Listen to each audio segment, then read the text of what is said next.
God, this must look so weird if you're a first timer here. I am Johnny Massacre and welcome to the cheeky live stream number 65. I'm a rapper, a music producer, a DJ and nearly a YouTuber. What constitutes being a YouTuber?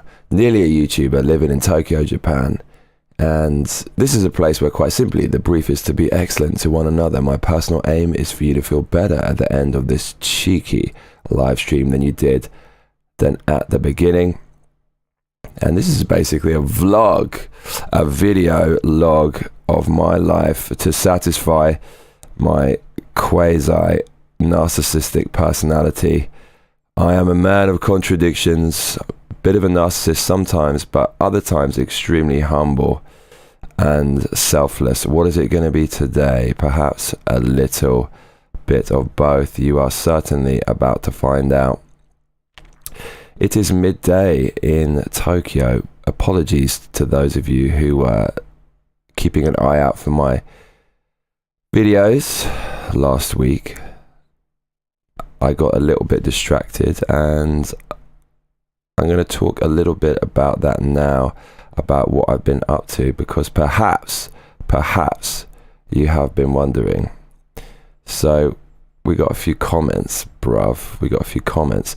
Yeah, I'll read your comments out as long as they're well-meaning and respectful. And really, I need your help. I need your help in the form of comments. The crazier your questions are, the better, because it just means I don't have to come up with any content for the show. But this is kind of good practice, right? This is kind of good practice for when you have to think kind of off the cuff at a moment's notice without any plan. So I get so much out of these streams. We got Brad W who says strawberry lemonade in the comments. Not sure what that's confusing, right? Isn't strawberry lemonade strawberry-ade? Not sure about that one. How's it going, Brad? Brad's got is that Darth Vader with a fucking lightsaber in the avatar? If it is, that's amazing. Gary Von Merbach says, hey Johnny, hell yeah. In a complete mirror of the comment that he dropped on YouTube last night on one of my posts. So Gary Von Merbach coming with the consistency, not only in his streaming comments, but also his career. He is currently building his second bowling alley of the year, making a net positive to society. I mean, bowling alleys, pretty much the least political friendly place on earth. Are there fights in bowling alleys? I fucking hope not. That would be mental, people lobbing bowling balls at each other. Gary Von Merbach building entertainment centers all over America to enrich people's lives. I like that. Gary, do you get any freebies from building a bowling alley? Do you get bowling balls and shit? Do you get free bowling balls? You know when you I was gonna say, you know, oh, fucking hell, there's so many metaphors here. You know when you're younger and you first start bowling, right? And there's 3 holes, right? There's 3 holes. You've got to stick your finger in all 3 holes. You got to put a middle finger, your index finger and your thumb in all 3 holes. And sometimes the holes are too small. See where I'm going with this? And then but for real though, you throw the bowling ball and it kind of, one of the fingers like sticks in and it feels like your fingers are going to get pulled out of the joint. I remember that shit. You know, the first time I saw Street Fighter 2 was at a bowling alley. And man, that was a huge moment in my life. It was a huge moment in my life. Let's talk about that in 1 second though. We got Jim Morrison's bathtub. Congratulations on being dateable. What's the secret? Okay, so we'll go there. Linda Marconi says, hello Johnny boy. Watching in Phoenix, Arizona, USA. Phoenix, where you at? What's happening, Phoenix? If I came to Phoenix, I'd say some shit like that. The reason I've been away is because I had a DJ set on Thursday and then I went out to this event on Saturday, which was where all the bosses and DJs and promoters of the scene were present. So it was one of those, and we'll get to that. But I started with my DJ set. Quite often, the preceding DJ will mix into... Oh, mate, I've got to stop what I'm saying because my favourite person's in the comments. Hannah Park says, John, I lost $3,000 in a fraudulent check scam. Let your followers know I'm doing artwork to raise money. Holy shit, mate. Holy shit. Okay, so yeah, Hannah Park in the comments just lost $3,000 in a fraudulent check scam. Hannah, where are you promoting your artwork for sale? Where are you promoting your artwork for sale? Sorry, Betty Boop. I rest in peace to your eardrums there. Yeah, so usually the preceding DJ will mix the next song into the previous song out of respect to the DJ, but I'll just kill the DJ's song and then immediately scream at the crowd, who's ready to fucking party? Something like that. They seem to rather like that. Hannah, how the hell did you lose $3,000 in a fraudulent check scam? What on earth happened? Okay, so what's your Instagram, Hannah? Post it here. So everyone check out Hannah Park's Instagram. She's selling her artwork to make up the money she lost on a $3,000 check scam. What was the scam? Did they target? See, when you get done on a scam, they target something that you really like, right? So I'm guessing it was something to do with animation. Nigerian Prince, says Brad W. Come on, mate. Is that too soon? $3,000, mate. That would put me under. Most Americans don't have that. They're living paycheck to paycheck. So yeah, Street Fighter 2. I remember I was at a bowling alley and they had it. And I remember the first game of Street Fighter 2 I ever saw, I think it was between Blanca and maybe Ken. But Blanca was definitely there. And I can't remember what level it was. It might have been E Honda's stage. Or it might have been Blanca's stage. It would make sense if it's one of the characters, right? It has to be. Or it might have been Zangief's stage, but I think it was Blanca's stage, and it was Blanca as someone else. I'd never seen graphics like that in my life. I had never seen it. And the characters, I remember they looked so big. They looked so big and detailed. And Blanca just looked chunky and he's big. And the sound effect was like, the punch sound effects in that game are so good. They're so meaty and satisfying. And the fluidity of the gameplay and just what was going on screen, the colors, I'd never seen anything like that. Even today, I subscribe to these Japanese channels. Thank God I found them, where they hold tournaments every week with Street Fighter, the old school Street Fighter 2 and their various incarnations. And I could sit and watch that shit for hours in bed. Even all these years later, it's aged so well, Street Fighter. You can still play it today. Of course, when you get deep into the game, you start exposing some of the flaws. Some of the characters are just so much better than others. For example, Champion Edition is my favorite Street Fighter. It's a little bit clunky graphically compared to its successors. But, excuse me, I just woke up. But it's my favorite one. However, in Street Fighter Champion Edition, M. Bison, the last boss, his Psycho Crusher, his charge move just goes through you. It takes off a third of your health. Champion Edition is not a good version to play competitively because some of the characters are so fucking cheap.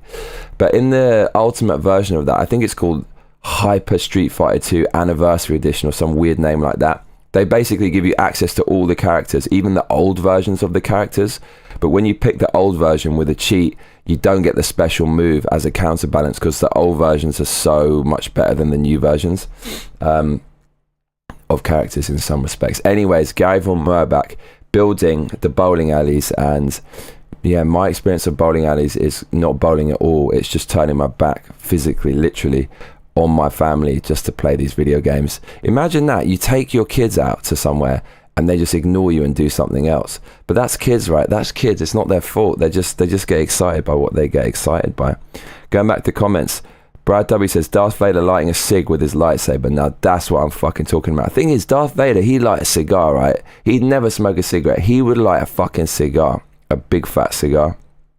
100%. That would look wicked, right? Because the cigar has the red glowing ember and you got the red lightsaber. That would look wicked.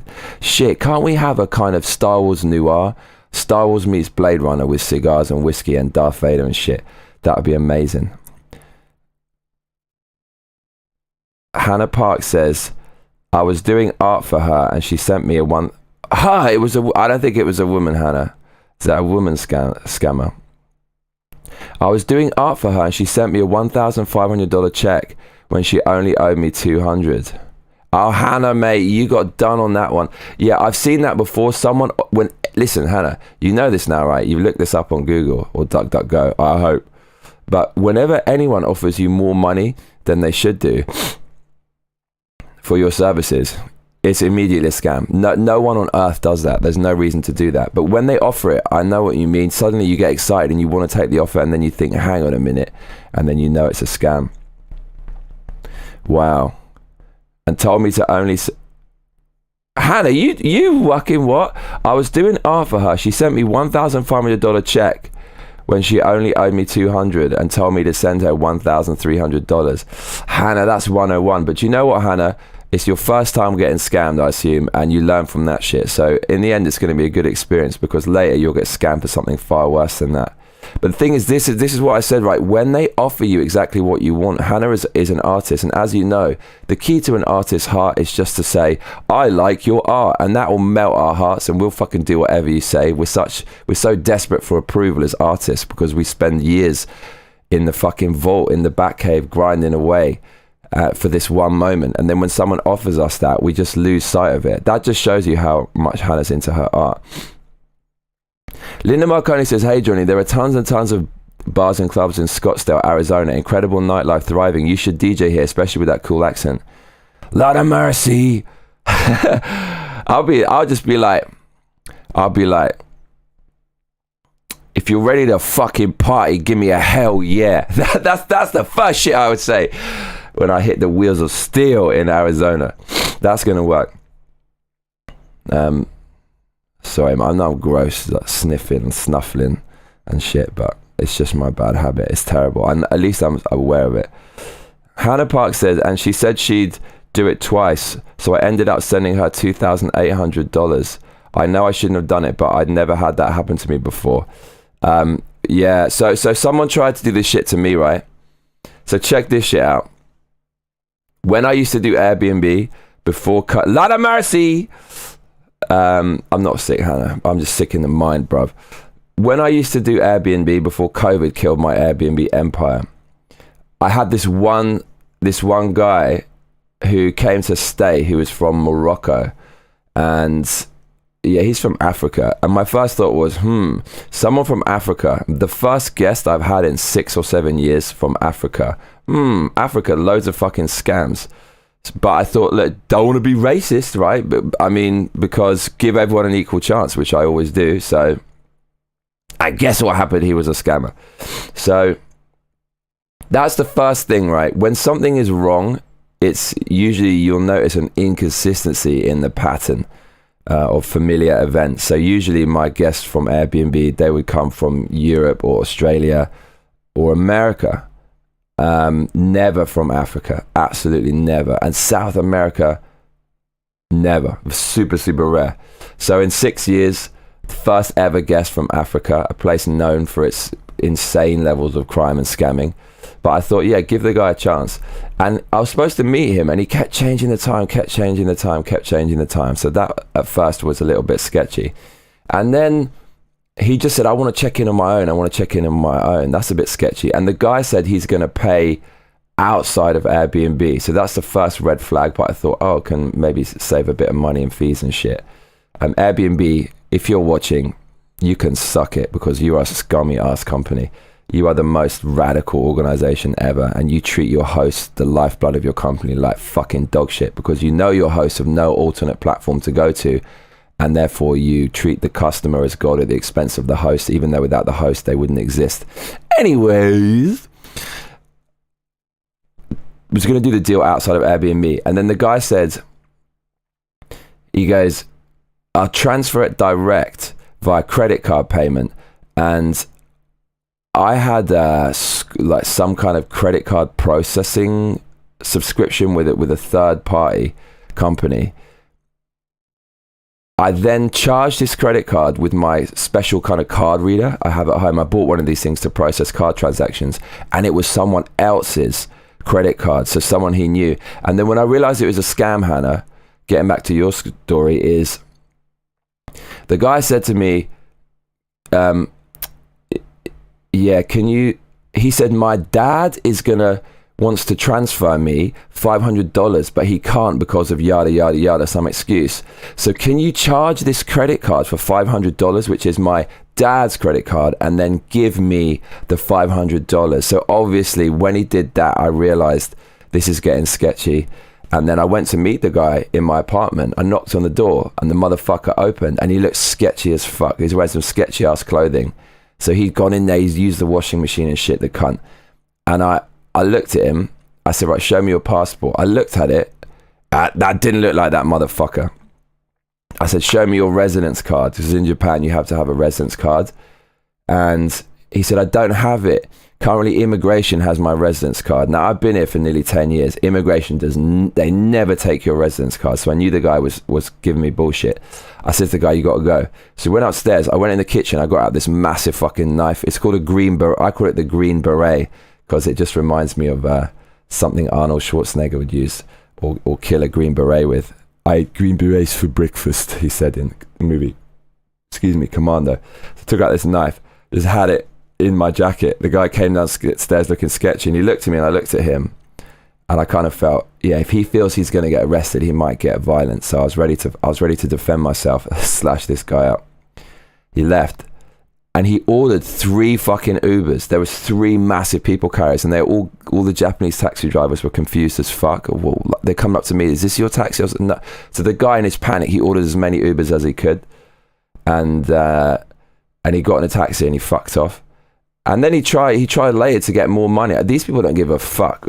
The Western system of all being nice to each other, excuse me, and doing deals and transactions.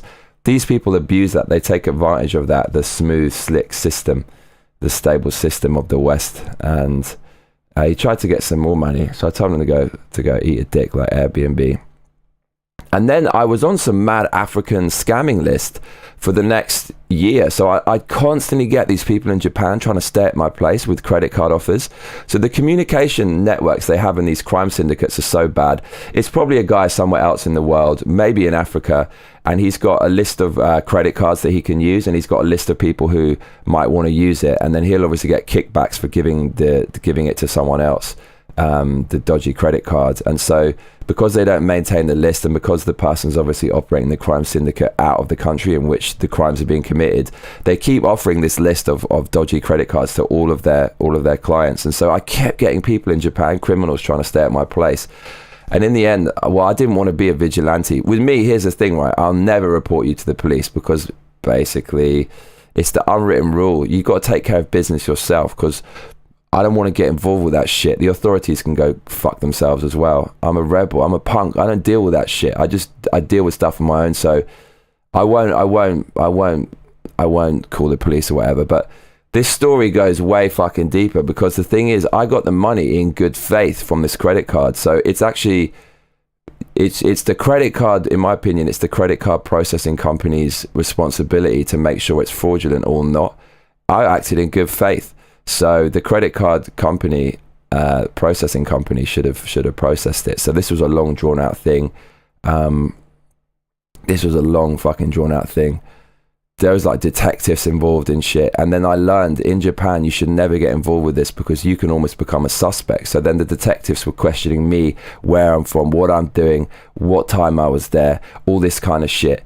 And then I found out that the police in Japan are fucking communists, and even Japanese people say stay the fuck away from them, because in Japan the prevailing culture is they turn a blind eye to everything. That's why there's so much prostitution going on, even though it's illegal. Prostitution was made illegal, but they found a few loopholes. You can't have penetrative sex in Japan, but they just basically are supposed to give you a hand job, but then they give you the full deal. The police turn a blind eye, because the police are human beings. They don't want to get involved in this criminal underworld. They just want to get on with their business, which is sitting around in their Koban like Tweedledum and Tweedlefucking-dee, mate, and doing nothing. So once they get involved, though, they feel like they're making up for lost time, and they go hard on you. And this is what I learned about interrogation. Interrogation, right, is insane. Listen, if you ever get interrogated, you have to quite simply just go with the thread of I don't know, I can't remember, I don't know, because as soon as you answer a question thrown at you by the authorities, that sets the tempo for the interrogation. So, this guy's answering the question quite in detail, and then they'll ask you another question, and then they ask you another question, and then they ask. So suddenly, if you say, "I don't remember," it looks suspicious, and then they'll ask you another question. So you have to keep going with the momentum you create from the questioning. And so if you're answering questions willy-nilly, just off the cuff, they'll just drill you with a million questions. What time? Who do you know? Where were you? Trying to catch you out. And it's the most stressful fucking thing in the universe. In the fucking universe. And the last round of questioning they gave me, it was so fucking intense, and it felt like they were trying to incriminate me for something I didn't do.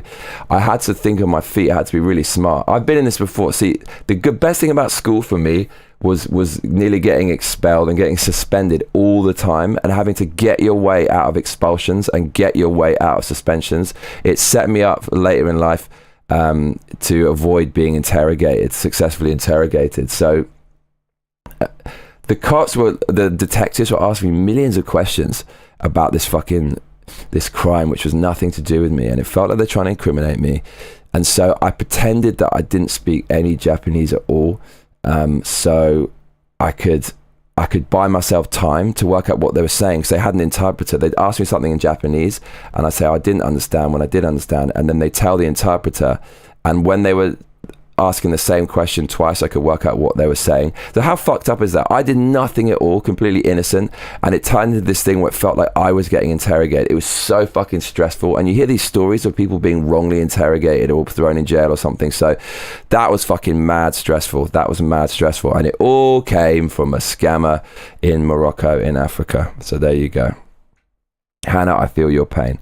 Hannah says, lol, John wields knife. We've got 16 concurrent viewers. Hello, MassacreMates. If you're just joining us, this is the cheeky live stream, the cheekiest of streams on YouTube.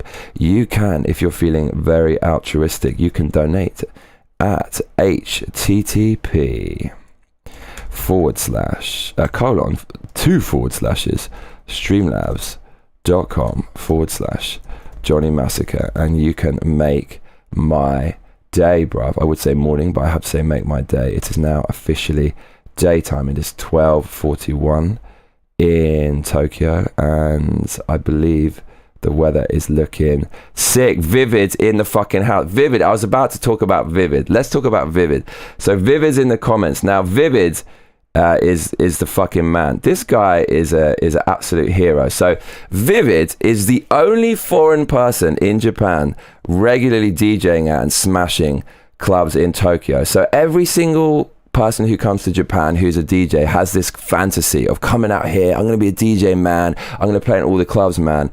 And hardly any of them do, and the ones that do come out and perform and play in clubs, they always play in the kind of Western, or aka gaijin clubs as they're known in Japan, and that's basically where they stay. No one can permeate the Japanese clubs. Now I've gone to plenty of Japanese clubs. I've been to a Japanese club, for example, called Atom, and if you're not in a group, it can be quite an isolating experience if you don't speak Japanese.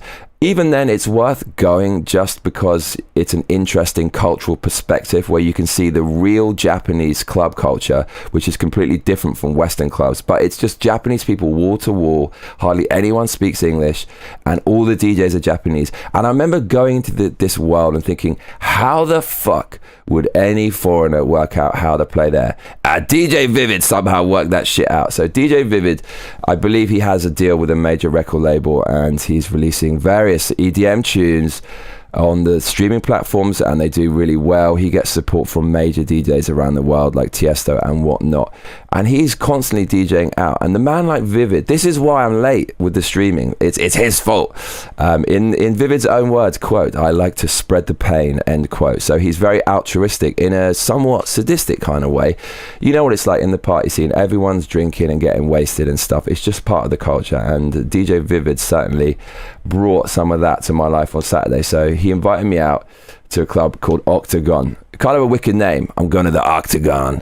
And the club is wicked. And I realized after the night, I had been there before. It used to be a place called Leisure or Legato or something. Leisure. I think it's called Leisure.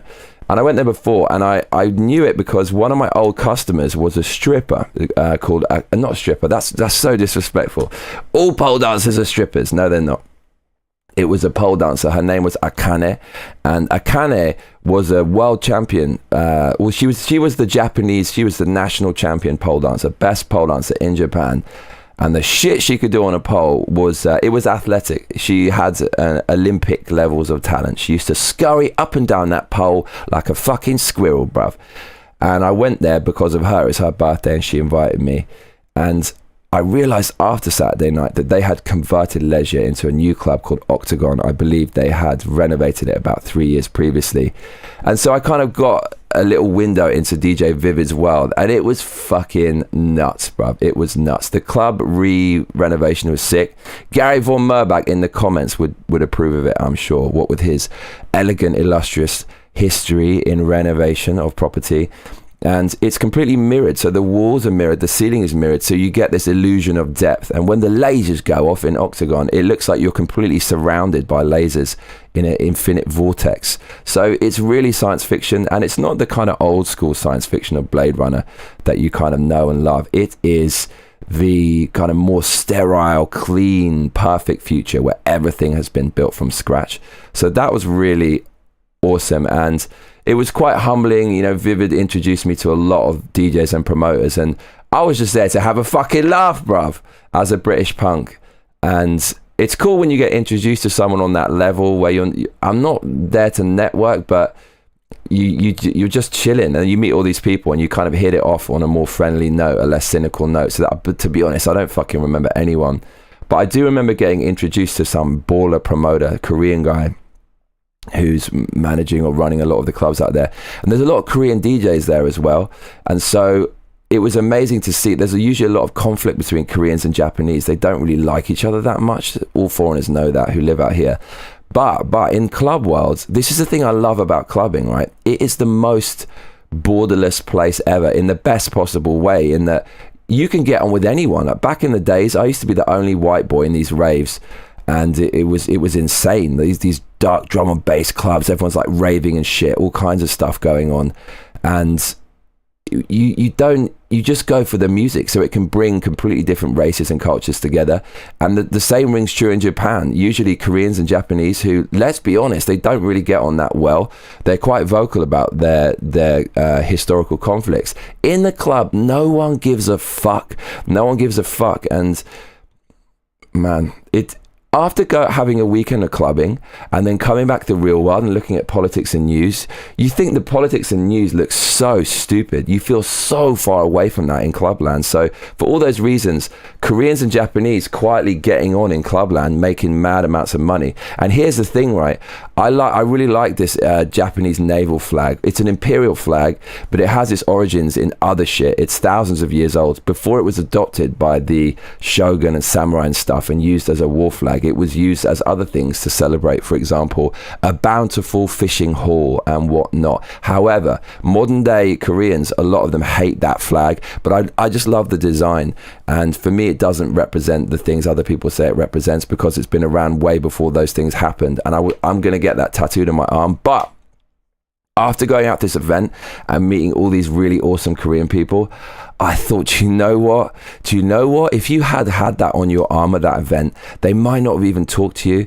So yeah, I mean, there's other designs out there, right? It doesn't have to be that design.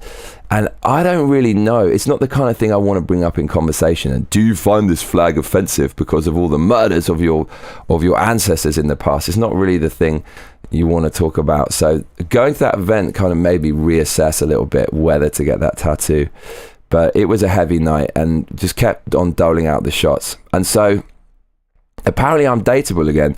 The thing I've noticed is when you color your hair this color, women fucking love it. They fucking love it. I'll be honest, right? Depending on the lighting. Hannah's Korean, but you're American, really. You were born in America, Hannah, right? You've got the Korean DNA, but you're American, really, right?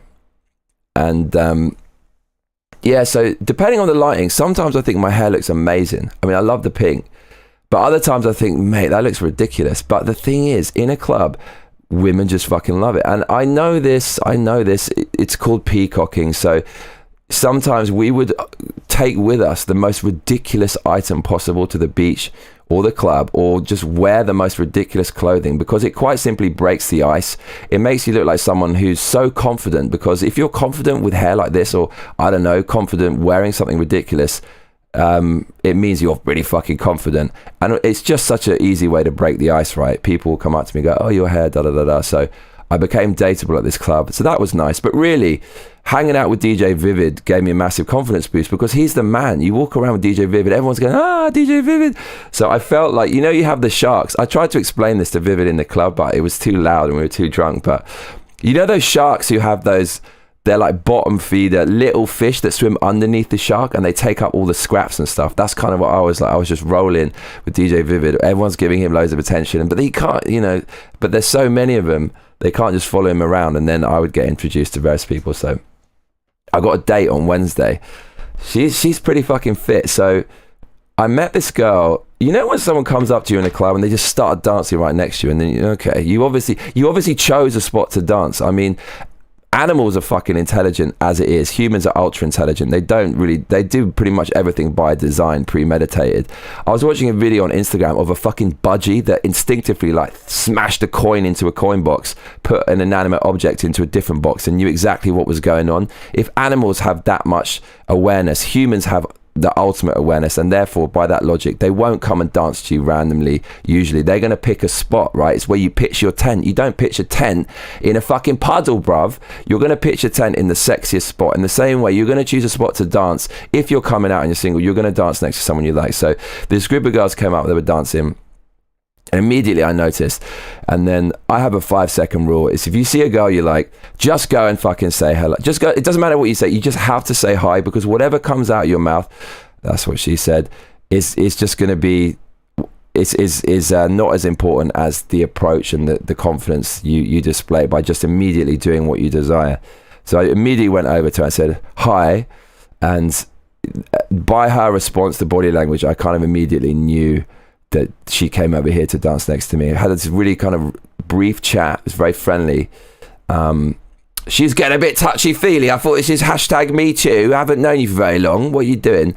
So we had our arms around each other pretty much immediately. And the thing I noticed was how fucking slim she was. I was like, fucking hell, you're a bit slim, darling. Congratulations, you're a model. So I looked at her Instagram. She's so fucking slim. I'm not really that picky with body type. They're all good pretty much. I'll fucking take anything. No, just joking. And she's really slim. So so I'm going to meet her on Wednesday, see what happens. But the thing that I liked about her was she's academic. She's not one of these typical Instagram kind of bimbos who's twerking and shit and just always doing a million selfies. Although that's kind of becoming the norm. So me saying that is pretty much going against half of the female population on Instagram. But she's kind of classy and stuff, and I like that. I need a bit of that. For all of the nihilistic, quasi misogynistic, although it's not, because I'm basically being a comedian when I do this talk on this show, I do like a woman with brains. I do like a woman with brains. It's so important. It's so fucking sexy. It's so fucking hot. And if you're gonna have like a smashing conversation, having a bit of intelligence goes a long way. So really, really what I love to find is people who are smarter than me. I'm reasonably intelligent, but not exceptional. In school, my grades were, English was fucking off the charts, but everything else was awful. Unless it was the final exam, which I always used to smash, because it's just kind of, you just have to memorize it, parrot fashion, as they say. But I'm not intellectual or anything. And I love it when I meet intellectual people who really are on another level of thinking. Because you just feel constantly humble around those people, but in the best possible way. It's not like you're being beaten in a fight or a match. You're just being humbled intellectually, and if you want to learn, that's one of the only ways I can feel being humbled, where it's not, it feels like it almost like a little bit submissive in a way. It feels enriching. So man, if I could meet a chick who's super smart like that, just constantly. And the thing is, people like that, they need someone like me. They need someone like me to bring them also down to earth a little bit, who's very laid back, because intellectual people, they've got a lot of shit going on, man. So anyways, this girl's pretty smart, and I like that. So that should be fun. And I'm gonna take her to that yakitori spot, my favorite yakitori spot. The thing is with that is, right, I've got the world record. I got the record for the most amount ever eaten in there. You don't want to eat too much like a fucking hog, but then I just want to be myself. Anyways, it should be fun. It should be a laugh. I barely spoke to her for 10 seconds. And you get on a date, and it's ironic because you'll speak to other chicks all night and then you might never see them again. There were a few other girls there. There was loads of chicks there, and this is the thing, right? This is the thing. In Japanese clubs, some of the dudes there, the local Japanese guys, like they're so aggro with chicks. They kind of grab them and I mean, not necessarily, it's not in some really evil way or anything, but when they get drunk, they're kind of like, they'll pull a girl a certain direction. And I was talking to this insane, she was a 10 out of 10 in the club, Vietnamese girl. She was obviously a dancer. She was amazing. And she was so into, she was all over me, like hands all over me and stuff. And this big group of guys, before I could develop the conversation, that physically grabbed her and pulled her away. And when that happens, I'm out. The younger me would be like, what are you fucking doing, mate? She didn't fucking ask to be taken over there. Why don't we fucking ask her what she... I won't do that shit anymore, because when people are drunk in clubs, they fight over women. I'm not getting into any fight. I'm not getting evicted from Japan. There's so many women out there. There's no need to fight over a girl. And yeah, even if she's really hot, there's other hot girls as well. And there's no point. Who wants to get in a fight? So it just happens. For me, I've been in so many clubs and so many raves and whatnot. I learned to just accept the chaos and let it happen. There's a million other events to go to. So that happened, a little bit annoying, but yeah, just let it go. Just let it go. And really the whole point of clubbing though is have a good time with your mates. That's what it's all about. It's not about, of course people go out when they're single to meet the opposite sex. But the first and foremost for me is you go out, you listen to music, you fucking dance and you have a good time with your mates.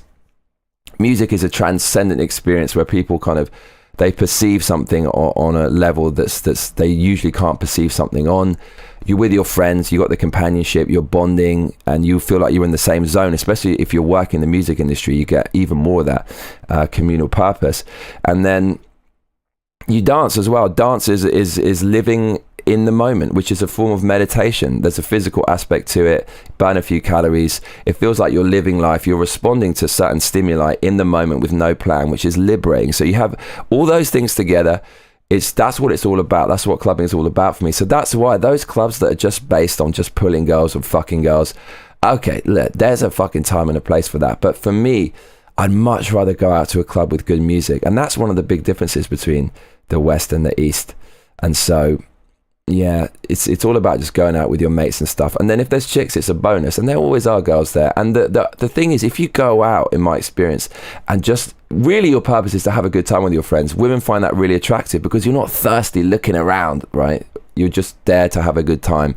And the approach and the body language and everything is just a perfect storm for a wicked night. So big up the man like Vivid. Thanks for inviting me. Vivid is a true alpha male, right? You know, you get these people that they could be the alpha male, but their ego stops them short of being the alpha male because they're selfish and they want to hoard everything for themselves. DJ Vivid is the kind of guy, he's a hero, right? The hero's journey is you have the inciting incident, which is leaving your country, going out, in this case to Japan.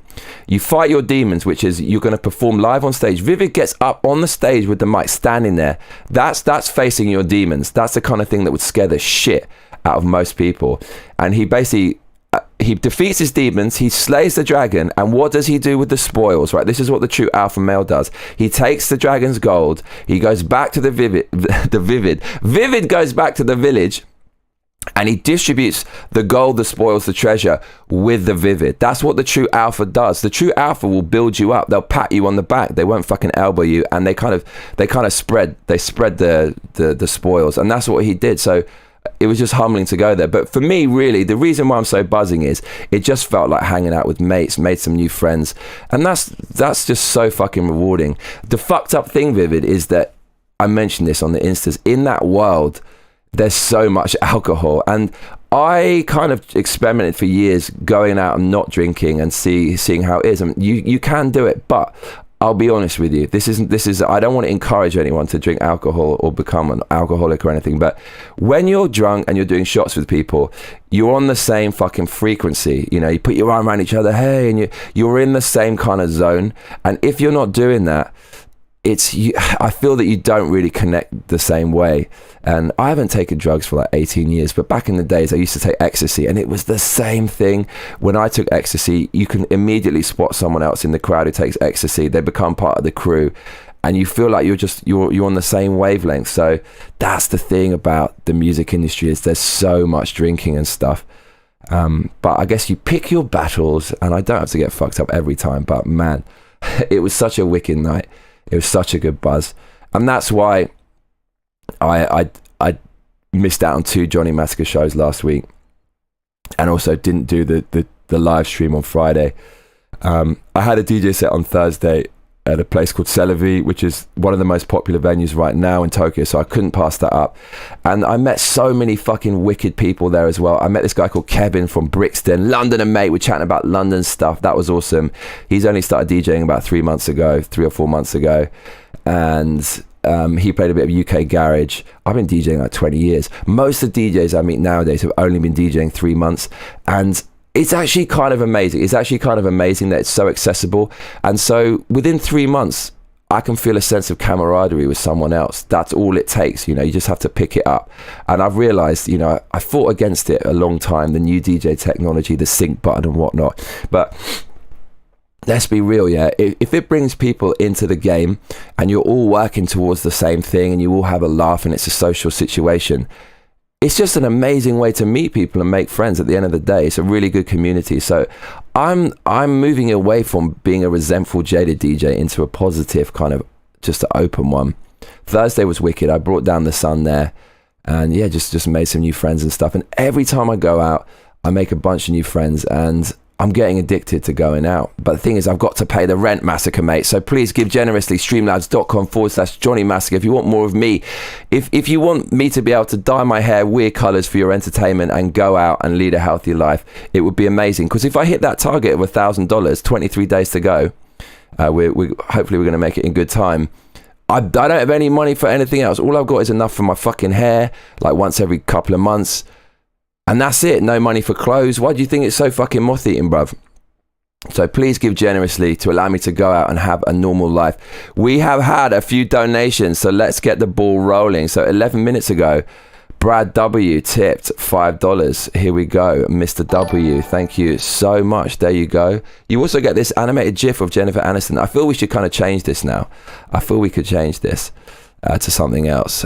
Jennifer, it's been a good run and you've served your purpose. I do love you though, Jennifer. When I DJed on Thursday afterwards, I went out for a meal with everyone. That's the thing, right? Having a meal with your mates. In Japan, it's not like back home, right? Your family's there just cooking you meals. People are always coming over. You can easily go into your lone wolf lifestyle. So I went out for a meal, went for some jerk chicken, found a cool new place in the red light zone. It's all about going out and meeting people right now. I just fucking love it. I love it so much. And one thing I like about Vivid is his music. I don't make that style and I can't DJ in those clubs. So it kind of feels like, I just feel like a guest there.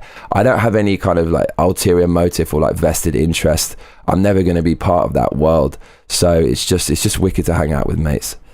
Okay, I should probably read some of your comments. We also had a $5 tip from Richard, and Richard says, you can have what I would otherwise spend on cans. Thank you, Richard. That's very kind of you, mate. Axe and Oil Can donated $11, which I'm also very happy about. If you click the donation link, it is pinned in the chat box. You can donate right now. You can ask me anything you want, and I'll go mucking fennel, bruv. I might even scream directly into your ear hole. And who wouldn't want that? Right, I've neglected you in the comments big time. So let me go through this. Jim Morrison's Bartov says, if they get offended by an old Japanese flag, fuck them. The thing is, though, I don't know, mate. We'll have to see. PH Joy says, just got here, mates. Please remind us what you know about Osaka. I heard another reference to the place. So everyone went to Osaka this week on Golden Week because it's kind of like a holiday season. It's about 2 hours on the Shinkansen, 3 hours. Osaka is a place where people are much more open, much more friendlier. Tokyo's a little bit cold. People are much more self-conscious out here. Osaka people just let it all hang out. They'll do goofy, wild shit and they won't care. So I love Osaka for that reason. It's much grittier. I never see police out there. I never see a police box known as a Koban. I've seen a lot of drug dealers and a lot more crime on the streets than Tokyo. The food is a little bit different. The vibe is different. The people are different. Apparently, all the comedians come from Osaka. That's the stereotype. And I think it's actually true. There's a lot of comedians and funny people over there, which makes sense if what I said just imminently before is true, that people are a lot kind of less self-conscious out here. So Osaka's good. Osaka is the home of takoyaki, those kind of dumplings, octopus ball dumplings. Octopus balls is one of the names for it, which is often much the amusement of the people who come here for the first time. Okonomiyaki, which is has been butchered by the West into the Japanese pizza, when it's not really a pizza, it's just a load of dough, flour, kind of batter. They it's like a pancake, but savory pancake, and they cover it with sauce, seaweed.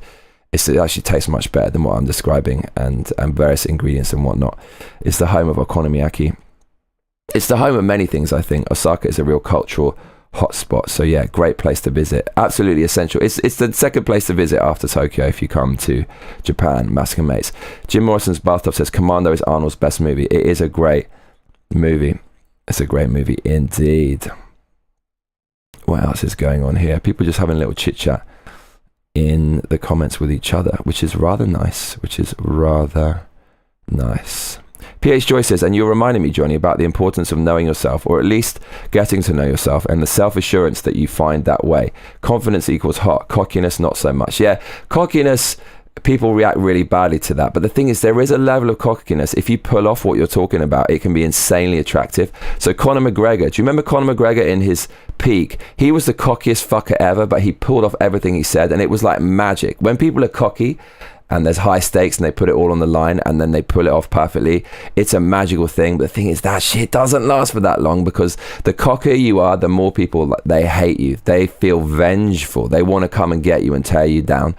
So I talked about this on the last live stream. I've been beaten down by life so hard. About 8 years ago, I just got humbled for just being a cocky twat, and so my cockiness, a lot of it's gone. I've still got it, right, just growing up in London, but me less than before, which has been to the benefit of my life. It gets you into so much trouble being cocky.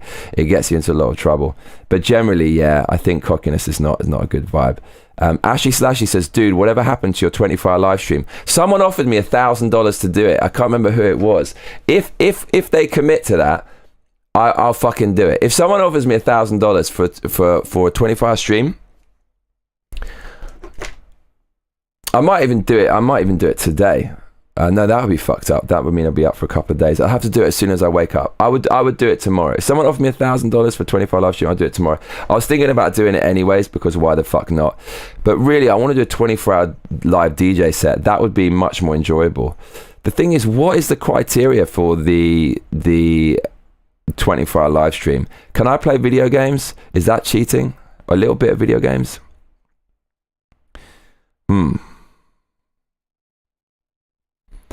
J.L. says something blue, perhaps referencing the classic Miles Davis album that everybody loves. PH Joy says ganja will keep you better grounded. If it doesn't make you crazy, it's a mental workout.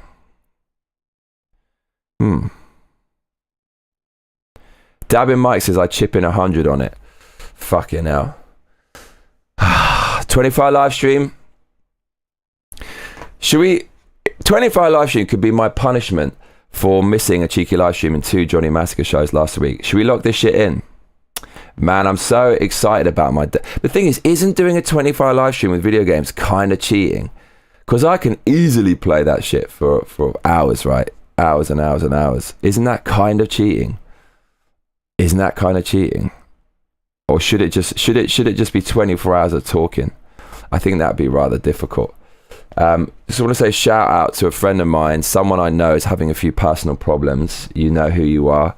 I'm gonna sponsor them, and I'll be available for them anytime they want, whenever they're feeling down. So one of my friends having a bit of a tough time with it, so big up, you know who you are. Hannah says I don't think it's cheating. Ashley Sassy will give $200. Didn't you just say $100? You fucking, I know. Okay, so that's already $300. You really want to see this shit? Oh man, Jim Morrison's Bathtub says you can play video games as long as it's not Returnal. PH Joy says start with a 12-hour live stream, include a DJ and video games if you like. Take calls. The thing is, though, it's like, fuck, man. Take calls. No, that would be good. That would be good. Yeah. I'll take a few calls. I could ring my mates and say, just give me a fucking call. And the funny thing is, right, I like it when they call me, I can actually play it. Hannah, give me a call, mate. Hannah, give me a call. Hannah, give me a call. Come on, Hannah. I want you. I need you. Come on, Hannah. Right, Jay Ale is quite often intoxicated when he's watching the stream. I see you out there. 19 concurrent viewers. I see you. I love you all. You're out there. I know you're there. I'm here. We're in this together. We've got this kind of, it's almost like a cult. We've got this little crew thing going on. I'm glad you're there. Hang around. Why don't you drop me a comment? Let's try to make something happen. Look at this cunt behind me doing the karate kick. Fucking hell. Hannah, call me right now. Just 2 minutes. Just 2 minutes. Just quickly. Just 2 minutes. Hannah with the blue spanner. Hannah, where are you, darling? I'm waiting for your call. Call him, Hannah. Call me. I'm ready for you, baby. I'm ready for you. Man, if we get a donation, no way 12. Or yeah, it's got to be 24. Let's do it 24. The thing is, right, this is the thing. People saying, okay, so Ashley Slashy said they give $200 for a 24-hour live stream. And Dabbing Mike says he'd chip in 100. Dabbing Mike, dealer extraordinaire, reform dealer. The thing is, if you say that and I do it and I don't get it, I kind of feel like a bit of a fool. But not dissing you or anything. I mean, fuck, this is a very loose gentleman's agreement, isn't it? But do you know what though? I do want to fucking smoke a stogie, a cigar, and that would be a good excuse. 24-hour live stream, beginning of end. Oh, here she comes. Here she fucking comes, bruv. Tap to join. Mate, I'm tapping. I'm desperately tapping on Hannah. Tap Hannah. Why isn't this fucking working? Hannah. Oh. It's fucked up, mate. Okay, wait, Hannah, call me again, darling. Call me again. I've got you. Oh, here we go. See, Hannah, you can see right on my nose. Hello. Hi. Say hi to everyone, Hannah. Hi, everyone. Hannah, I love you. I fucking love you. I do. I know. You know? Shit, hit me with that ice cold player shit. What? You think you're fucking Han Solo or something? You know what I'm talking about? Han Solo. Like, you know what he says to Leia, right? Princess Leia. Yeah, I know. I know what he said. He's like, I fucking know. The thing about Disney is right now, they would never put that shit in Disney, right? She'd say, I love you. No, he'd say, I love you. And Leia would say, I know, right? They gender swap that shit. Mm-hmm. Hannah, I'm sorry that you got hornswoggled on the scam. You must feel terrible. Yeah, I was feeling pretty awful about it. I still am. Mate, tell your parents to get your parents to hook you up. Oh, my parents know. They were the ones to tell me. Mate, they'll give it back to you, bruv. No, I know they would. Nice. They told me that. Nice. But it's just mostly because the way that she scammed me was really scummy too. It's I'll make that money back. It's just money. But the way that she stole it, she came to me and she's like, could you please draw me a birthday present for my daughter who's turning 7? Mate, that cunt. They hit you. They pulled at your heartstrings as well. What a wanker. Yeah, she's like, here are her favorite cartoon characters. And I finished the drawing. I was like making sure that it was good and that she'd like it. Wasted your fucking time and took your money. Double whammy, mate. Yeah. Yeah, and I'm just like, because after everything happened, you look back on like the conversations that we had and like the way that we went about things, and you get angry at like the manipulation. Yeah. You get like, you feel regret and shame for being taken advantage of, and you just think about all these things, and all of that has just been like racing in my head. It was like, I mean, I'm doing a little better now. I mean, it's gonna take a bit of a while to recover from it, but yeah, no, it's not fun. Listen, Hannah, I'm not just saying this, but that is one of the best things that will ever happen to you, because if you were scammed on that level, it means, I mean, you're kind of fresh out of uni still, relatively speaking, and it means you're a little bit naive, right? Because you're a good person. I know you're a well-meaning person, and so people like you, unfortunately, can be taken advantage of, and so that needed to happen. Like perhaps in your development, it wasn't as incremental as you wanted, and so by this stage, perhaps you're still a little bit wet behind the many years. That shit, it means that's never going to happen to you again. And the only way to learn is to get a slap in the face. It is, mate. It is. Because I know that it's an important lesson to learn, but I keep thinking that I could have learned this exact same lesson for like $500. Like, I mean... But listen, Hannah, but the fact that you didn't means you got scammed for 3,000. And if you hadn't here, later on when you're smashing it, and I know you're going to smash it, mate, because you're so talented, you'll get scammed for like 10,000. So it's a blessing. Trust me. I know. Okay. I know. It's hard to believe it, but I honestly believe that. No, I know. You're probably right. Yeah. Anyways, it probably doesn't make you feel that much better. All I can say is I'm sorry to hear it genuinely, and fuck that cunt. Yeah. Yeah. Yeah, screw him. Anyways, tell me something good. How are you going to counterbalance this? What you got going on this week, mate? Tell me something you're looking forward to. Looking forward to? I don't know. I mean, I don't really have anything new going on. Work tomorrow. How's that going? I'm looking forward to getting paid for overtime because I've been doing a lot of overtime. I let my boss know what happened and she felt bad for me. So she gave me a bunch of work that wasn't like labor intensive, but it was like time consuming. So that's what I've been doing over the weekend. So I've racked up a lot of hours. So I'm going to be able to get some extra money, but good shit. Yeah, I'm actually working on it right now. Working on some crowd filler or crowd scenes in the movie. Oh yeah, can you drop any information, or is it all undercover? I mean, what do you want me to talk about it? Well, I'm just curious what you're working on, mate. I'm curious what you're working on. You're an animator, right? You're a character animator. Yeah. Well, I can tell you the plot. Hit me! We're working on all the parts of the movie out of order. So right now we were working on the last part. Oh, wow. We're just about done. But the last part of the movie is like a finale where it's like a big citywide talent show and it's kind of like the climax. And like this particular sequence has a lot of cheering people, especially like because the finale has like this big rock number and this big rock show. And you've got like these people headbanging and stuff like that. So I've been helping my boss with just like the crowd building because it's a lot of characters. It's a lot of work. So we're working on that. That sounds incredible. The thing which really impresses me about you is it seemed to me you were at university and you were studying animation, and it seemed to me you only started doing 3D animation in the last year of it, right? Me? Yeah. I was exposed to 3D stuff freshman year, but I didn't actually... I think that I didn't rig my first character until 2 years ago. But as a whole, I think that you could say I have around 3 years of experience. Okay, because I remember seeing you doing 3D character animation when it was completely rudimentary and you'd never done it before. I remember like the first things you were doing, some kind of character in a room. You never picked it up. And then within a couple of years, you're basically working for a Disney subsidiary, which is completely insane. It's completely insane. So listen... Hannah is a savage, and now she's animating whole fucking crowds, and it sounds like you've got a good mentor there, so you're basically working under your boss who kind of knows what's going on, picking up the skills. Hannah's going to be a savage, so make sure you follow Hannah on that Instagram. She's going to put it in the comments right now. I'll pin that shit. Stick that shit in there, mate. I'm mostly active on there, not really on YouTube. Okay, I'm going to stick that in the comments.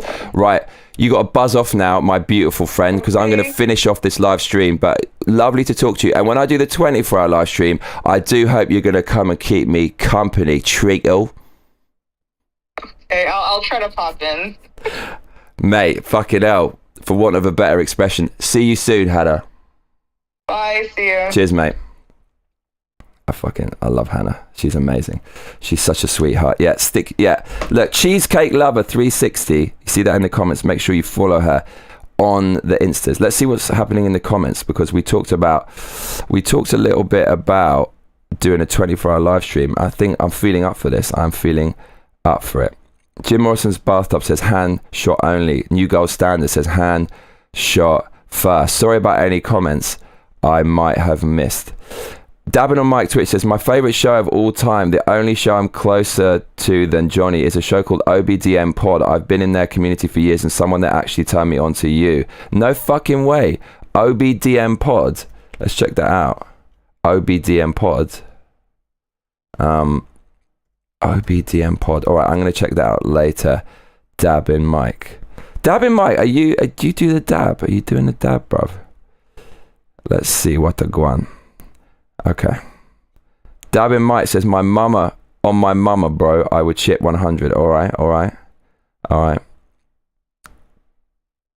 Brad W says, hornswoggled, adding that to my vocabulary. Yeah, hornswoggle is one of my favorite words. So the reason I use this is because when I used to play Halo, the guy I've been playing Halo 2 with, or Halo 3 with since way back in the day, we were playing Halo 5, and we called it hornswoggling. When you basically trick the other player and your teammate will come up from behind and skank him, or you just completely mentally run rings around someone. You know when you do that in a first person shooter, you trick someone and kill them? It's the best feeling. We call it hornswoggling. And also, of course, you've got Hornswoggle, that little wrestler, right? the Irish stereotype is like a leprechaun, called him Hornswoggle. So we say that on video games, like, oh man, I got swoggled. I got swoggled by the game. I got hornswoggled. So that's part of the Massacre lexicon. The Mexicon. That sounds like a mech built by Mexico. Send out the Mexicon. Okay. So apparently I can play video games if I stream for 24 hours. Yeah, that's not cheating. The thing is, just talking for 24 hours would be a fucking achievement. 24 hours of chatting. Can I do that? Is that possible? It probably is possible, right? Probably is possible. Alright, going through the comments. At the last 60 seconds, I'll PayPal you $200 handshake. Okay. Do you know, I'm going to take a screenshot of that, right? I'll hold you to that. Okay. Victoria's sick of learning lessons. She learned too many. John Bocker says, Johnny, you're going to be streaming for 24 hours. Are you sure your body has enough power to power through it? My body certainly has enough power to power through most things, mate. Yeah, okay. Should we do this 24-hour live stream then? Should we do it? We should probably do it. We should probably do it. Oh, got my date. My date sending me a message. This is good news. I'm so excited about this date. She's so fucking classy. And I'm taking her to the most fucked up place ever, this underground yakitori place where we have the most like dirtiest conversations. I hope some of the regular crew is not there. All right, let's do this 24-hour live stream. I'm thinking, oh man, there's a lot of shit going on. Perhaps we do it on. See, I've got some shit coming up this week, mate. I've got so many plans this week, but there's no excuse, right? There's no excuse. Should we do the 24-hour live stream? I've got some really fucked up shit in my schedule that I cannot talk to you about. And so if I do a 24-hour live stream, it's going to turn into a 48-hour live stream. Mate, okay. Ashy Slashy, I bet $500 Johnny falls asleep. Any takers? You don't. There's money flying around. Why don't you just fucking donate that for the 24-hour live stream, dude? You do not know me. I've been to bare raves, blood, for days, blood, taking loads of pills. You get me? I could definitely do that. You know, like fucking road in it. Like when you're on the road, yeah, like man's out for time, yeah, like 24 nothing, bruv. Get me? I'll be out for a long time. We've been doing this for 1 hour and 3 minutes. Streamlabs.com/Johnny Massacre. See, when you want to donate to that, you can't put a space between your names or whatever name you want. Otherwise, it won't let you donate. We're going to get a cheeky donation before we duck out. We got 23 days to go to make $246.61. Not that much. I'm going to be doing a few more of these this week. And Hannah says you're not 28 anymore. The thing is, I know some people in their 50s and they only sleep about fucking 4 hours a night. I think it gets easier to stay up later the older you get. JL says, pre or post 20 hours, $10. I'm broke as fuck. Well, it's probably all those amphetamines, but hey, mate, it's all good, man. Just enjoy the ride for free. Brad W says, saw a crazy movie last night called Silver Lakes. Hannah Park says, Datable. Hell yeah. Becoming Datable one night at a time. Victoria says, I love all rock and roll. Love all rock, classic grunge, etc. Yeah, so John Booker, I think I will be doing a 24-hour live stream. Let's do it this week. Let's see what fucking happens. I'm just thinking I'm going to try to chat through the whole fucking thing. Let's chat through the whole thing. We could try to do a Johnny Massacre show halfway through and do it live. Then you're going to see how much effort goes into that shit. Sometimes it is ludicrous. Ashley Slashy says they sleep 6 hours a day. If I do that, I'll go nuts. I could do it one night, 2 at most. I'm really jealous of people who can only sleep 6 hours a night. John Bocker says, I think this is going to be rough. I know others want you to do it. So if you can, you got to be physically, mentally ready with energy shakes and a plethora of topics to carry out for 24 hours. John Bocco, you're so sensible. The thing is, the whole point is there's no plan. That's what I've been doing since I was little. Honestly, I reckon I could do a 24-hour live stream just chatting. I shouldn't say that, should I? I should keep my powder dry. I should keep my hand on the table. Who was it who said they donate $1,000? I should find that person again, and we should. But that person said there can't be any gaming. But that's when it got weird, right? Because if there can't be any gaming and I do it for 24 hours and they don't donate, I'm going to look like a sucker. I can't be doing that. So Brad W says, what's the craziest thing you ever heard someone say about you in Japanese, not realizing you speak the language? I don't know, mate. Yeah, I don't really care about that stuff. That's the thing. Some people, they get really upset about that. And you see people make a post on Twitter like, oh, these people said this about me and this is what it's like for a foreigner in Japan. Mate, what are you talking about? In Japan, foreigners, black, white, whatever, get fucking worshipped out here. No, there'll never be a fucking ounce of physical violence ever threatened to your persons because of where you're from or whatever. And so someone's saying some shit about you. I mean, I've had people be racist towards me out in Japan. I've had it really, really hardcore, a few people, but 99.9% of the time, people basically super polite to you, like desperate to give a good impression of Japan and be nice to foreigners. So I don't really remember anything someone said specifically. I couldn't understand in Japanese, but yeah, no, nothing too bad. Good question though. Hannah Park says, I think Japan are obsessed with blondes. It's associated with being French. Yes. Yes, they do like blondes. They do like blondes out here. Jim Morrison's bathroom says, I have 0 kids and I don't nap, so maybe I'm just a lunatic. I mean, you're only 21. You're not a lunatic. I don't think you're a lunatic. PH Joy says, I can stay up, but I pay for it. Hate being stuck in one place, though. You ought to take calls, though, too. Make Johnny a variety show. All right, let's take a few calls. We'll take a few calls.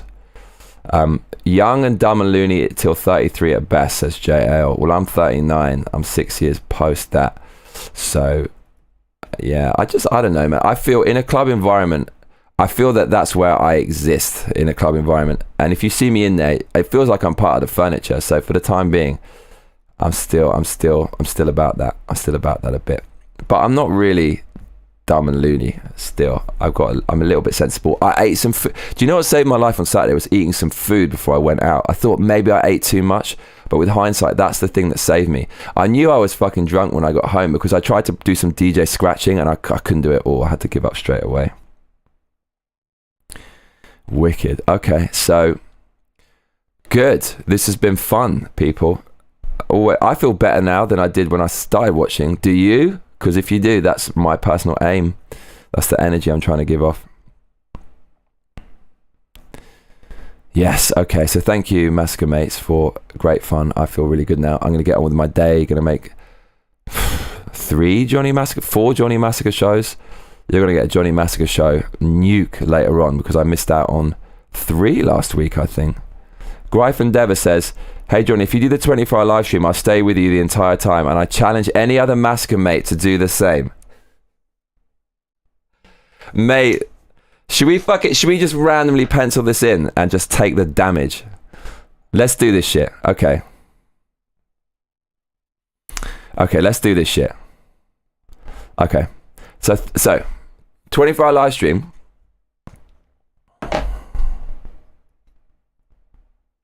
John Bocco with a question. So what is it with the pink hairdo, if I may ask? Is it for your new date? You gonna shag soon? Mate, that's so funny. It's like, maybe I'm gonna shag, so I'm gonna dye my hair before I shag her to increase the chance of me shagging and make the shag better. she'll be like running her hair, like maybe she has a fetish for kind of like pink hair. She'll be running her hands like nervously, like touching it. I love that question. I know it's none of my business, but just curious. I'm something of a sex addict myself. Film reference. Okay, so that is not a film reference. That means you're a sex addict. It's nothing to do with the new date. And I'm not necessarily going to shag her soon. I might well not shag her. This is a thing, right? The last stream I made, I wrote I'm undateable. And what that meant is I don't have a problem picking up chicks. If I want to pick up a chick, I can. Of course, it's not easy to pick up a hot chick because hot chicks, they can pretty much have anyone they want, right? Mostly. So you have to really work at it. But look, if I want to pick up a chick, I'll go out and I can do it if I want to. But it's going to the next stage is what makes me undateable, because I'm just so honest. And as I said last time, because I'm 39 and I have a lot of experience and I'm not just going to try new things, see what happens. I've already tried them and I kind of know what happens. So I'm a bit jaded in my 39 years and I know a bit too much. I know about mental health. I know about certain things about what women want and what their motivations are. So it's quite hard for me to go past the meeting stage into a more meaningful stage, or sometimes even to a shagging stage, because I know too much and I'm too honest. I don't like drama. I'm not going to lie to shag a girl. I'm not going to say I love you to shag a girl. I'm not going to give them a false sense of hope about what they might get from me. I just tell them exactly how I live my life. And I'm not really interested in a relationship. You say that to any girl, it's going to turn most of them off. But here's what they don't understand is if the girl is amazing and if we're vibing, it could turn into a relationship, but no one says that. And let's be honest, why should you say that? Why should you give away the kind of raw complexity and messiness of the human consciousness in the moment? Because it's just going to sound uncouth and clumsy. But here's the thing, since I've been 11 or 12, I don't know what it is, but I just love being honest. I find it endlessly entertaining that me being honest is so controversial. Look, hey, if anyone is completely honest, they're going to sound a bit against the grain or whatever, but it's just my thing. So this is the problem. When I go on a date with this girl, if she asks me any questions like what I want and all this stuff, I'm just going to tell her the truth. And what I want really is to be the biggest YouTuber, rapper, music producer, and DJ artist in the world. And that means I need to do this on a regular basis. It means I'm not going to be doing the typical lying in on a Sunday in bed, like playing footsie with you under the sheets. Or, you know, you're probably going to be sitting there flicking the bean while I'm like hunched over a computer making beats in my man cave. Why did I say that? Well, that's the point. That's the problem. That's what makes me undateable. It's just I'm too honest. And listen, if you are honest with women when you meet them and you don't know them very well, you're going to fucking lose them. You are going to lose them. Let me give you an example. You know, if you meet a girl and you just say everything you feel and you say, you're so hot, you're so cute, you're so attractive, you're probably going to lose her, because when you're too available, it's unattractive, and women have a lot of other options as well, and they might well be motivated to go for the more scarce, rare item. You know, scarcity creates demand. So if you're completely honest and you give away your intention, you say how much you like them, it makes you unattractive. That's one part of honesty I will not do. That's where I draw the line. But with pretty much everything else, I'll just be honest, and it makes me undateable. Because why do women want to date a man? I mean, look, there are women out there who just want to shag, but in my experience, the women who just want to fuck are usually pretty damaged women. They're quite damaged. They've got shit going on. Most women I know, they're kind of And look, I'm not naive. I know there's women out there who love going around shagging and stuff, but most women I've met who are pretty attractive that you meet when you're going out, they're kind of looking for a boyfriend, and because the guys that aren't, you have to remember that guys are big, right? You know, and if you let someone like that into your life just for casual sex, a big guy like with his dick swinging around, women can get fucked up, abused, and hurt. So they're usually looking for a relationship, and I'm not really looking for that. I'm really about my career. I would love to have a relationship, but I'm not as successful as I wanted by this point in my life. So therefore, you know, I'm more about the career, and that makes me a bit undateable. But it's just a sacrifice I'm willing to make, because for me, it's more important. And the other thing is, I can have kids at any age, right? But it's kind of different for women. When they get above 35, it's more risky for them. So yeah, that's pretty much what it comes down to. That's why I'm undateable. Steven Suarez says, you helped my man at the gym. Should I DM you pics and an explanation? This sounds a little bit dodgy. Why not, mate? Send it to me. What else is going on? PH Joyce says, there's no point trying to be what you think others want.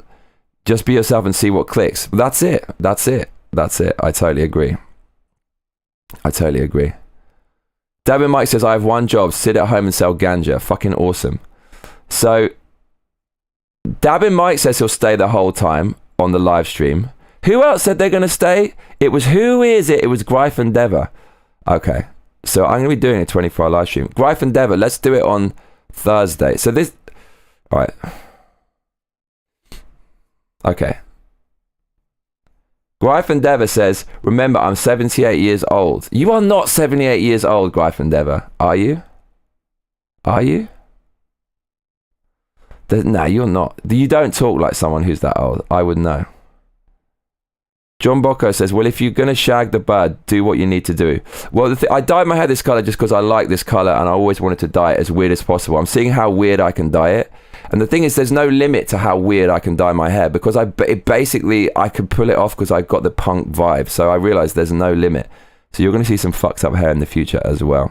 Ashley Slashy says, I've been married 5 times. Dabin Mike says, I'm ruined. I was married to a woman almost 10 years older than me for 10 years. So when we met, I was 22. I've been single for a year this month after we broke. Mate, take your time. After a relationship like that, 10 years, you've got to take your time. And when you're ready, you'll just suddenly find yourself out and about, and it's going to happen just naturally. Are you sure you want to go through with this? I'm not sure. I'll probably regret it. When the time comes, but let's fucking pencil this in, right? 12 midday, 24-hour live stream. 24-hour live stream. 12 midday on Thursday. So let's work this out, right? I'm going to put this out there, right? This is so stupid. This is so impulsive. Greif and Deva, are you really 77 years old? Because you talk like you're fucking 27.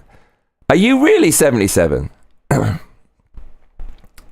you pulling my leg, sunshine? Okay, so midday Japan, PST. Sounds like PTSD. Okay. Fucking hell. This is actually really... Well, no, it's not a bad time to start a 24-hour live stream, right? Because it's every fucking time... This is the best time to start a live stream, because no matter where you are in the world, there will be a time convenient for you. So, okay. Wait. No. That's not right. What is 12 midday Japan PST? No, 8 p.m. PST. So 8 p.m. Pacific time. This is 8 p.m. Pacific time, PST. It's kind of a shitty time to start the stream, but it'll do, right? So, right, putting this out there, MassacreMates. Thursday, 12 midday, time zones. Everytimezone.com. That's the shit I'm looking for. Right. Wow, this is a great website. You want to see what this looks like? This is a fucking good website, bruv. Look at this. Fuck off. Okay. So, let's see, 12. Okay, so 12 midday. I'm not Pacific time. Oh shit. Hang on. Where do we set the... Where's Japan? Nah, this isn't what I wanted. We want to customize this, bruv. Is anyone going to help me in the comments with time zones? Oh, fuck off. What is this? Pacific time. Well, look, Pacific time is 8 o'clock, basically. We just worked that out, so... Okay, so 8 p.m. PST. There you go. Tokyo, Japan. What? Okay. See, Tokyo's down there. Let's work it out for me. Okay. Tokyo. So 12 Tokyo is 8 p.m. PST. 10 p.m. Central Time. 11 p.m. Eastern Time. 4 a.m. in the United Kingdom. 1 p.m. in Sydney, Australia. So put that in your diary, people. 8 p.m. Thing is, that's going to be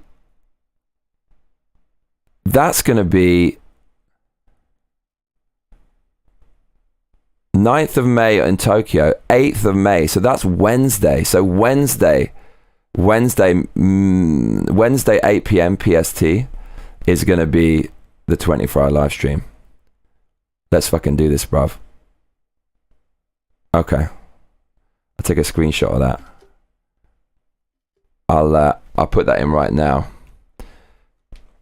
This is a bad idea, but we're going to fucking do it. There's going to be cigars. I'm going to be teeth brushing like this, right? Anti-clockwise. We're going to be teeth brushing. We're going to have to do that. We're going to have a fucking cigar. It's going to be a smasher. It's going to be a fucking smasher. Maybe a few phone calls from MassacreMates. When I get delirious, that's going to be the fun part with sleep deprivation. Gonna need a long nap after that. Indeed, indeed. 80s Nostalgia guy says, missed you, Johnny. Missed you too, mate. Yeah, don't often see you in the stream. 25 live stream coming this Thursday. Ah, no, but the thing is, I think I've got an appointment this Thursday. That's the problem. That's the problem. Yeah, what happens if I have to go to the toilet for shit? Basically, I'm not going to eat anything the day before and for that day. So it's like a 2-day fast, right? It's like a 2-day fast. I might have to go for a piss though. So the thing is, I think I've got something on Thursday. So hold on, we might have to reschedule it. We might have to reschedule. So, okay, do you know what? Mate, and I've got something on Saturday as well. Thing is,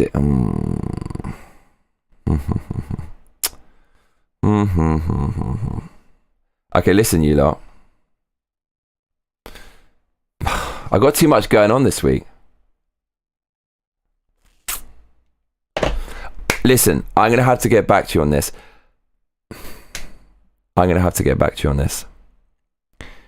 But I'm gonna schedule it. I'll schedule it. You should see it come up. And I'll mention it in the next Johnny Massacre show when I decide what time it is. So please keep a lookout. I'm not confirming now a 24-hour live stream, but it should be very soon. If not this week, it will be next week, but please look out for it. I will confirm in the next 48 hours, my friends. 80s Nostalgia guy says, I love the arcade cabinet. Where can I get one like that? Well, streamlabs.com/Johnny Massacre. Click the donation link pinned in the chat box below and you might find out. You'll get a live animated GIF of Jennifer Aniston doing a striptease. I got it off Yahoo Auctions Japan, and now they were banned and purged from Yahoo Auctions because it's basically piracy, right? With all the games that come with it. So now you can't get them. They cracked down on that big time on the auction sites, but it was a good design. And the arcade board in there, I blew it up, and I had to get a new one. And Ellie and Kat, Ellie helped me, the Massacre mate, get it up and running. Fucking legend. So I'm really appreciative of that. So yeah, I just love the way it looks. It's mainly for the aesthetic. The joysticks are a little bit shit on for Street Fighter, and I want to replace them, but I'm too afraid to, because you have to cut them all and solder them, and I've never taken it out, and I might break the cabinet. They have this nice, it has a nice kind of synthetic lining and I'm going to snap it when I remove the joystick. So yeah, that's what she said. I think it's time to go pretty much. So okay, all right, I see what you're saying in the comments. Yeah, take a minute to figure out, Johnny. Mr. Manic Massacre tease. Yes, I will. See you later, everybody. It's really hard to pick a time zone because of the different time zones, but focus on where you are, and we as an audience will figure the rest. I mean, whatever I choose, you're going to watch it. It's 24 hours, so it's perfect. Okay, Dabin Mike, we'll have you on the show, mate. We'll talk about your weed empire and how you sell weed legally in the United States of America. Thank you, everyone. I have been Johnny Massacre, and I'll tell you what, mates, you better be back for the next cheeky live stream. Otherwise, I'll be coming around your house. Please make sure to like and subscribe, and of course, hit that notification bell because, well, that is what all those other cunts tell you.